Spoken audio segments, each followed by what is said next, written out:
ବେହେରା ନିଖିଳ ଉତ୍କଳ ଗୋଲା ସମାଜର ଉପସଭାପତି ରୂପେ କାର୍ଯ୍ୟ କରୁଅଛୁ। ଆମେ ଦୀର୍ଘ 30 ବର୍ଷରୁ ଉର୍ଦ୍ଧ୍ୱ ସମୟ ଧରି ଓଡ଼ିଶାରେ ଆମର ଏହି ସମ୍ପ୍ରଦାୟର ସଂଗଠନକୁ ବ୍ୟାପକ କରିଛୁ, ସୁଦୂର ପ୍ରସାରୀ କରିଛୁ ଏବଂ 30 ବର୍ଷ ହେଲା ମଧ୍ୟ ଆମେ ଆମ ସମ୍ପ୍ରଦାୟର ଜଣେ ବ୍ୟକ୍ତିଙ୍କୁ ବିଧାନସଭାକୁ ନିର୍ବାଚିତ କରିବା ପାଇଁ, ପ୍ରତିନିଧିତ୍ୱ କରିବା ପାଇଁ ଆମେ ନିବେଦନ ବାରମ୍ବାର ମୁଖ୍ୟମନ୍ତ୍ରୀ ପାଖରେ କରିଥିଲେ ମଧ୍ୟ ଆମେ ସେଥିରେ କୃତକାର୍ଯ୍ୟ ହୋଇପାରି ନାହୁଁ। ଆମେ ଶିକ୍ଷା କ୍ଷେତ୍ରରେ ହେଉ, ସ୍ୱାସ୍ଥ୍ୟ କ୍ଷେତ୍ରରେ ହେଉ, ଗରିବ ପିଲାମାନଙ୍କ ପାଠପଢ଼ା କ୍ଷେତ୍ରରେ ହେଉ, ଦୁସ୍ଥ ରୋଗଗ୍ରସ୍ତ ଲୋକମାନଙ୍କୁ ହେଉ ସାହାଯ୍ୟ ସହଯୋଗ କରି ସେମାନଙ୍କୁ ଭଲ କରିବା ପାଇଁ କାର୍ଯ୍ୟ କରି ଆସୁଅଛୁ ଏବଂ ସମାଜର ବିଭିନ୍ନ ସାମାଜିକ କଲ୍ୟାଣ କ୍ଷେତ୍ରରେ ମଧ୍ୟ ଆମ ଅବଦାନ ଥିଲେ ମଧ୍ୟ ଆମ ସେଥିପ୍ରତି ଏପର୍ଯ୍ୟନ୍ତ କେହି ଦୃଷ୍ଟି ଦେଇନାହାନ୍ତି। ଆମେ ନିବେଦନ କରିବୁ, ଆମ ଯେହେତୁ ଆମ ସମ୍ପ୍ରଦାୟ ଓଡ଼ିଶାର ବିଭିନ୍ନ କୋଣ ଅନୁକୋଣରେ 40 ଲକ୍ଷରୁ ଅଧିକ ଅଛନ୍ତି ଏବଂ ଯାଜପୁର ଜିଲ୍ଲାରେ 40,000ରୁ ଅଧିକ ଲୋକ ବସବାସ କରନ୍ତି। ତନ୍ମଧ୍ୟରୁ ବରୀ ବ୍ଲକରେ 20ରୁ 25,000 ସାବାଳକ ଭୋଟରମାନେ ଭାଇ ଭଉଣୀମାନେ ମଧ୍ୟ ଅଛନ୍ତି। ତେଣୁ ଆମେ ଅନୁରୋଧ କରୁଛୁ ଯେ ଆମମାନଙ୍କୁ ସାମାଜିକ ମୁଖ୍ୟ ସ୍ରୋତରେ ଯେହେତୁ ଆମର ପଛୁଆ ବର୍ଗର ପ୍ରତି ଆମେ ବିଲଙ୍ଗସ୍ କରୁଛୁ, ତେଣୁ ଆମେ ଜଣେ ଆମ ଅଞ୍ଚଳରୁ ବରୀ ଅଞ୍ଚଳରୁ ଆମର ପ୍ରତିନିଧିତ୍ୱ କରିବା ପାଇଁ ଆମେ ଚାହୁଁଅଛୁ ଏବଂ ଆପଣମାନେ ଜାଣିଥିବେ, ଆପଣମାନେ ଜାଣିଛନ୍ତି ମଧ୍ୟ ଆମର ରତ୍ନଗିରି, ଚନ୍ଦନପୁର, ମନ୍ଦାରୀ, ଧାରପୁର, ବାଲିଆ, ଇଶାଣପୁର, ସ୍ୱାଇଁଖଣ୍ଡା ଆଦି ବିଭିନ୍ନ ପଞ୍ଚାୟତରେ ପ୍ରାୟ 25,000 ଲୋକ ମାନେ ସାବାଳକ ଭୋଟର ଅଛନ୍ତି। ତେଣୁ ଆମେ ଆଶା କରୁଛୁ ସେମାନେ ଆମକୁ ନିଶ୍ଚିତ ଭାବରେ ଭୋଟ ଦେଇ ଜୟଯୁକ୍ତ କରିବେ।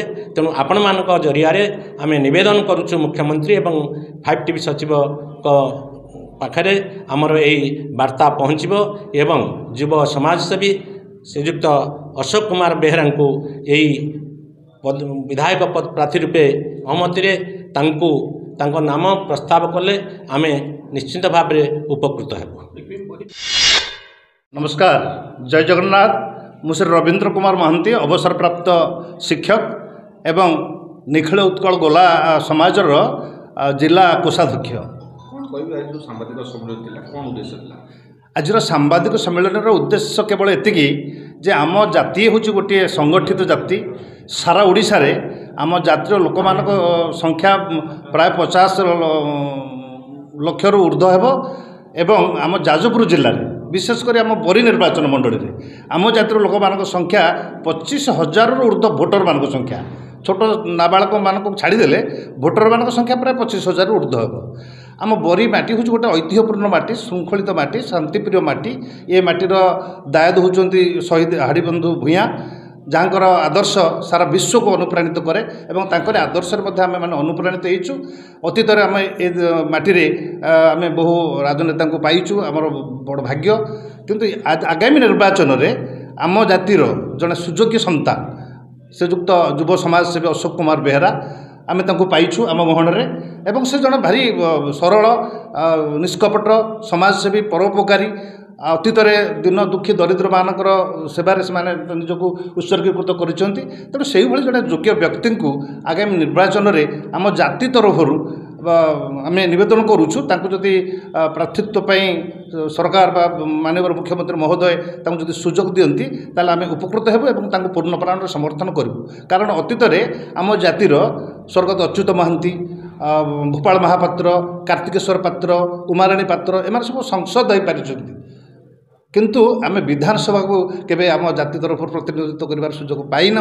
तेणु ये गोटे सुजोग आसी। तेणु आम माननीय मुख्यमंत्री और माननीय VK पांड्या आमर 5T अध्यक्ष और माननीय आमर सांगठनिक संपादक बबी बाबू समस्त निकट में आम कृतांजलि भाव में नवेदन करुचु। ये गोटे थर आमको सुजोग दिंतु, आम समस्ते एकत्रित होई आम निश्चित भाव में विजय करेबू एवं बरीमाटीर स्वाभिमान रक्षा करूँ। मु मकर ध्वज साहू निखिल उत्कल गोला समाज जिला संपादक।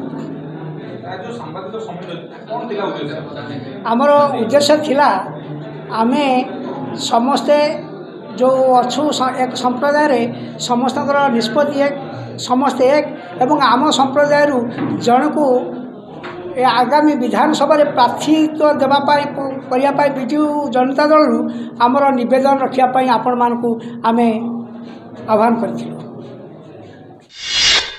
निखिल उत्कल गोला समाजर राज्यर कार्यकारी सभापति हिसाब से दीर्घ दिन धरी कार्य करुअछि। आज ओडिशार विभिन्न प्रांत में आम संप्रदायर लोक मैंने ओडिशार विकास में पूर्णांग सहयोग करुथिला बेले एबे सुधा जड़े लोक ओडिशार विधानसभा प्रतिनिधित्व पाइबार सुजोग लाभ करि पारि नाही।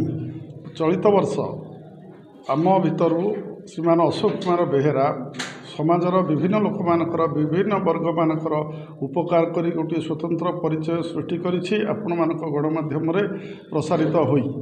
तेणु जेहेतु से जड़े आशायी कैंडिडेट हिसाब से रही आमे तांकर प्रार्थित्व को मुख्यमंत्री निकट में पहुँचाइवाई आपण मानकर साहाय्य सहयोग नहीं आज ये कार्यक्रम को व्यवस्था करियछु। अधिक खबर जानिबा पई आम भास्कर प्लस ओडिशा चैनल को लाइक शेयर और सब्सक्राइब करंतु। आपनक स्वर आम खबर।